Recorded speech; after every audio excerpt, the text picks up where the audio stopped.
if I wasn't Nigerian, I wouldn't like us either. Like, yo, someone just had to come and say it. I feel like we are the Americans of the African continent, to be very honest. I feel like that. I feel like our head is big. No, I don't feel. I know. Our head is very, very big. Like, we have this sense of pride. It's not national ethos. It's just like, I don't know, we're Nigerian, so deal with it, right? And then, you know, yeah, I don't know what it is, but we just have that pride. Do we bully people? Maybe sometimes. But yeah, wait, some of y'all do that. You all bully other African states, so stop it. But yeah, I feel if I was a Nigerian, right, I don't think I would like us either. Do you feel like you're an egotistical person? No, but I feel like I'm Nigerian, so it's very adjacent. Yeah, I agree. Nigerians are all their ego is high. Not all Nigerians. Not all. Are you Nigerian? I'm Nigerian. Your ego is high. You just haven't realized. Your ego is high. My ego's not high. It is very To be high. fair, I can admit within myself that. Oh, thank you, Joe. I'll go very big. Nah, we know. Guys, last pod that we filmed that the file got this guy, when we said he's egotistical, he said no. Listen though, Your ego's high, bro. I'm only egotistical in certain situations. 99% of the time, I'm humble. No, You're a 99% liar. of the time you're egotistical. You're a liar. I'm humble. That 1% that you're humble, we think you're sick. Even last pod, he was like, I'm humble. I said, you know, humble people don't Don't come call yourself humble, and he's like, nah, for real, I'm the most humble person here in this room. Do you not think I'm a humble guy? You see Solomon, yeah? He embodies the most egotistical Nigerian man ever. You can't even say certain things to him. Like, for example, I think one time I've said to Sol, like, oh, like, let me get past you. You said to me, you will never pass me. You will never pass me. This guy is not okay, bro. But for real though, like I'm actually a very I kid you. I feel like people on the look, like they're on the look. The times I'm very humble because like on a normal day I could be doing way too much. Solomon will compliment you by complimenting himself. Oh, you look like me today. No, I give you that. Guys, look at this. Oh, no way. How are you, man? How are you? Good to see you, man. Nigerians have swag. Nigerians have swag. I can't lie to you. Imagine a Nigerian man walking up to the rock, even just singing what the smell, what the rock is cooking. Look at the confidence. Look at the charisma, the aura. Guy, just watch this. I think New York was the last time when you put the CMF out on. Enjoy it. Yeah. Good, man. You finished the movie? Finished the movie, yes. This is Israel. Oh, hey, Miss, what's up? I'm Emily. How are you? Emily, good to meet you. It's nice to meet you. Likewise. Are you in the movie as well, right? I am in the movie. I can't wait. Yeah, I hope you. When's it going to be out? October. Oh, that's soon. Yes. Oh, good. I can't wait. You look literally, I love, whoever did your prosthetics.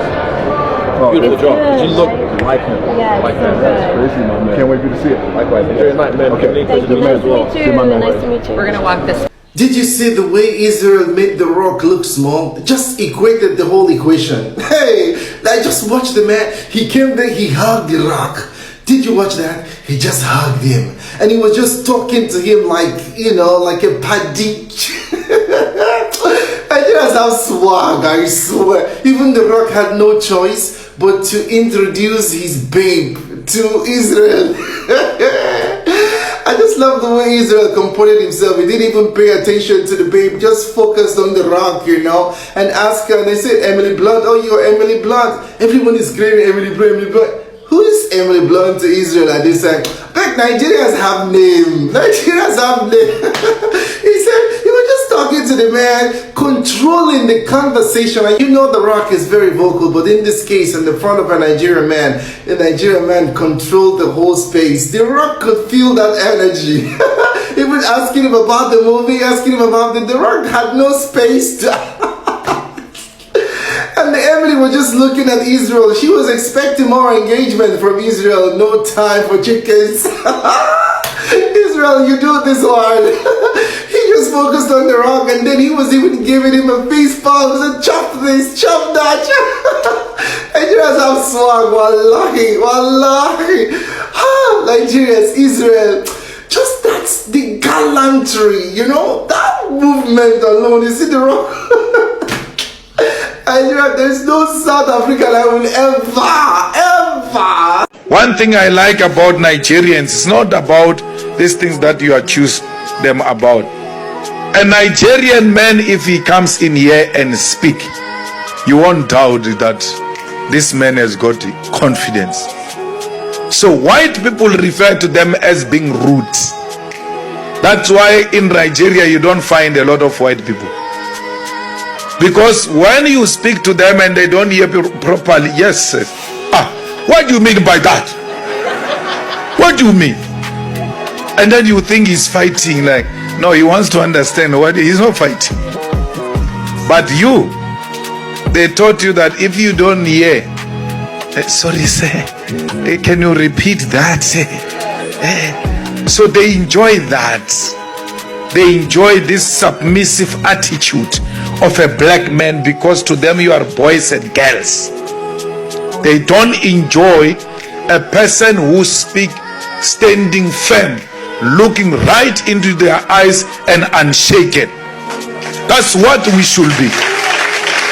And that thing comes out of liberating the mind. But if the mind becomes permanent weapon at the disposal of the oppressor, you will never do anything. You will continue to think less of yourself. You ought to liberate yourself. I am not my ancestor. I am a generation now which will never take what my ancestors took from you. I will never tolerate that. They don't hate Malema. They are all shocked by these black men who can speak to them like that, who can speak like that, who can confront them like that, because all blacks must be submissive. And when they paralyze you, they even come and then patronize you. I have a random question for Nigerians. So if you're not Nigerian, feel free to scroll. But I need to know what you guys are eating and drinking, because, like, hear me out, yeah? So many successful people that I know are Nigerian, and I'm talking about, like, whenever I see like a director of such and such company, I look at the surname and I'm like, well, like, that doesn't surprise me. And I'm like, what is it about Nigerians that make them so driven and so successful, no matter where they are, whether they're in the UK, America? Like, it's so amazing to see. And I just need some advice from a Jamaican to a Nigerian. I need some advice. Help me out. Like, what are you doing? I don't want to hear no fraud and this and that. Yeah, what are you guys doing? Because I am so inspired by it. When people say something like, oh, you Nigerians, you guys have your mouth is so sweet. Nigerians can sell you anything. Nigerians can this. Nigerians have the sweetest, like, their mouth is just... Let me tell you, let me give you guys a secret. As a Nigerian woman, yeah, let me give you the secret, yeah? You see, when we are born, yeah, Nigerian community, I can speak for Yoruba because I am Yoruba. We do something called naming ceremony, 7 days naming ceremony after we're born, yeah? And during our naming ceremony, let me tell you all the things they put in our mouth, yeah? They put sugar in our mouth for sweetness. They put honey for sweetness, natural sweetness. They put salt for our life to have salt. They put kola nut. Some tribe put kola nut. Some tribe do palm oil. Like, they spice our mouth, garnish our mouth with sweet and sour. What do you expect? What do you expect? And you think our mouth is not going to be sweet, and you think we are not going to... Listen, Nigerians, we got a sauce. We got sauce. I'm not gonna lie. There's a difference between being raised in America and being raised by immigrant parents or people that are out of the country. Oh yeah. Especially with mental health. I'm Nigerian. Mental health does not exist. Like, I got a lot of Nigerian friends. Do not. Yeah. What do you go pray? Go handle whatever you need to handle. Go lock in. Like, there's no room for that wiggle room, because what is crying going to do for you? What is expressing your emotions going to do for you? What is talking to another person going to do for you?